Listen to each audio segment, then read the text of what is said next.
It starts with the sound of a hammer echoing through a quiet morning, fence falling, a dream being built. The camera captures a man in worn gloves, smiling as the sun hits the wood dust in the air. To his millions of followers, Uncle Jhonn is the symbol of hard work and hope, the man who turns broken yards into beautiful spaces, one nail at a time. But what if that perfect image hides something deeper? What if behind the cheerful builds, free projects, and the viral smiles lies a truth the internet hasn't seen, a side of Uncle Jhonn's story that's far more complicated and far darker than anyone expected? Let's unfold the dark truth together. Who is Uncle Jhonn? On the surface, he is the approachable neighbor who steps in and helps you rebuild your patio, the friendly craftsman with a tool belt and a smile. His channel is stocked with projects, fences, pergolas, and backyard makeovers. He markets neither elite luxury nor inaccessible budgets. His message: you can roll up your sleeves and make your space better. A compelling promise. His public image is clean and genuine. Interviews reveal that he didn't arrive fully formed as a DIY pro. In fact, he came from non-construction jobs, steel plants, and railroad maintenance. He began selling beauty products online before discovering that his true passion was building. He taught himself how to build, with trial and error, burning through time and materials. The charm of his channel is the ordinary guy doing extraordinary things motif. And then the rise happened. The numbers started accelerating. On YouTube, his channel lists over 2.4 million subscribers. Video views have reached hundreds of millions, and brands started calling. One profile note: I got a ton of them right now. 8 of them referring to sponsor deals. His vow: everything that you see me do is free. Free build plans, help, and free projects for neighbors. That generosity became an identity. In the interview, he says, hundreds of people ask me, why are you doing this for free? The truth is, I just wanted to help. That authenticity carried weight. Viewers believed they were watching something real. But what happens when the camera stops rolling? What does help for free cost the creator himself? Because even the most uplifting brand has a break point. For Uncle Jhonn, the strain hides in the data. His estimated earnings began high, then tapered. On the Hype Auditor tracking site, we see for July 2025 estimated income of just $11,863 to $16,252 US. Back in early 2025, the founder estimates peaked at $50,000 plus per month, which represents a notable drop. Subscriber growth, once explosive, is now good, but moderate, about plus 4.39% over 30 days, rather than meteoric. It begs the question, when your brand becomes you, what happens if the momentum slows? Another layer: while his everything free mantra is compelling, he himself has admitted that monetization is still unpredictable. From the podcast, sometimes I'll spend $1,500 on a project, and the revenue I make from YouTube and TikTok will probably be like $300 to $400. It's hit or miss. Think about that for a moment. A project filmed, edited, posted, and the payoff may be marginal.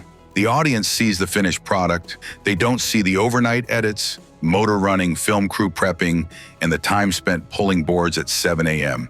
They don't see the possibility of content fatigue, algorithm changes, and the pressure to create again tomorrow.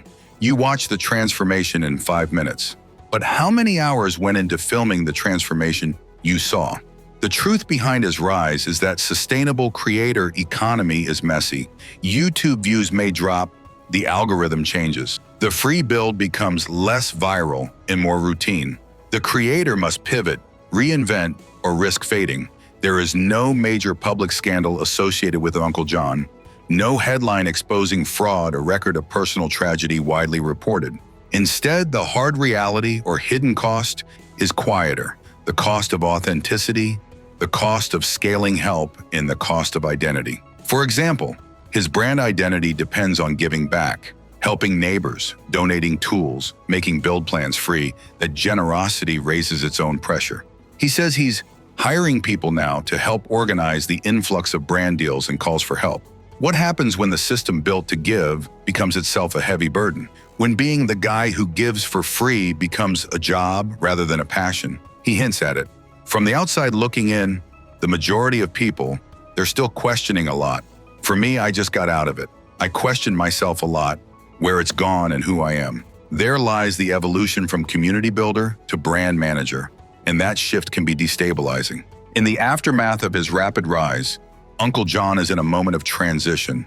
The numbers show slowing momentum. He acknowledges he's still not living off Uncle Jhonn despite the size of his audience. The brand deals are just beginning to hit. Editorials show him planning to spend a week instead of a day at someone's yard to raise quality.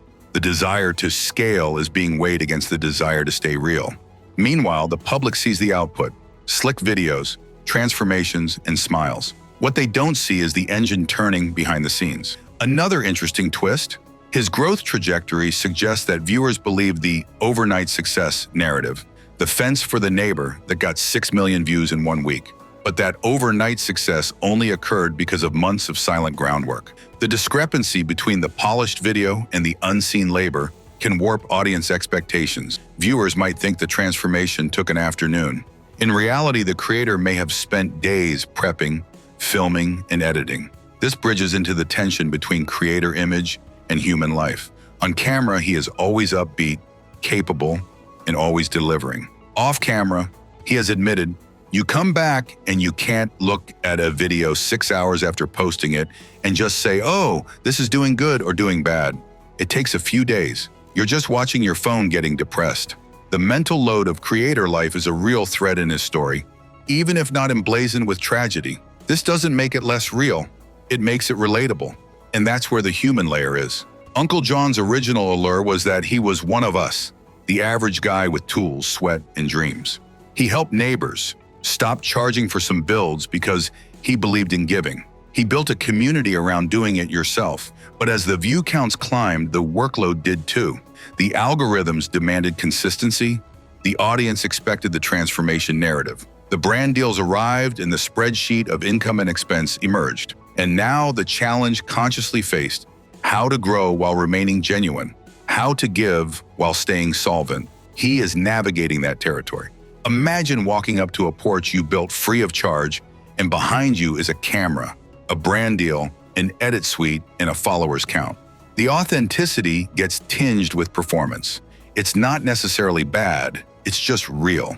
It's the cost of being public. Here's a question to reflect. When someone holds a camera to their generosity, does the act change? Is the gift still pure when it's filmed, monetized, and brand tagged? In the end, what is the story of Uncle Jhonn? It's a narrative of earning, giving, growing, and then realizing that growth must be managed. It's about the moment when fun becomes work, identity becomes brand, and the board you nailed down one morning becomes the symbol of an entire freelance empire built online. He still holds his hammer, helps neighbors, and publishes videos of fences and yards. His viewer numbers still matter, and the transformation is still real. But now the transformation is also internal. He's shifting from the guy who helps to the creator with a team, brand deals, revenue models, strategy. And that shift may not be visible to the audience, but it is real. So when you next watch a video from Uncle Jhonn, that backyard makeover, the pergola in 1 day, and smiling neighbors, remember this: behind that smooth edit is a ledger, deadline, and an algorithm. The man you see building may also be the man trying to build something else: a sustainable career, brand that doesn't burn out, and a mission that doesn't exhaust the giver. Because sometimes the biggest fences are beyond the ones we see in the yards. They are the boundaries a creator builds around their own time, own identity, and their authenticity. And in that lie the real stakes.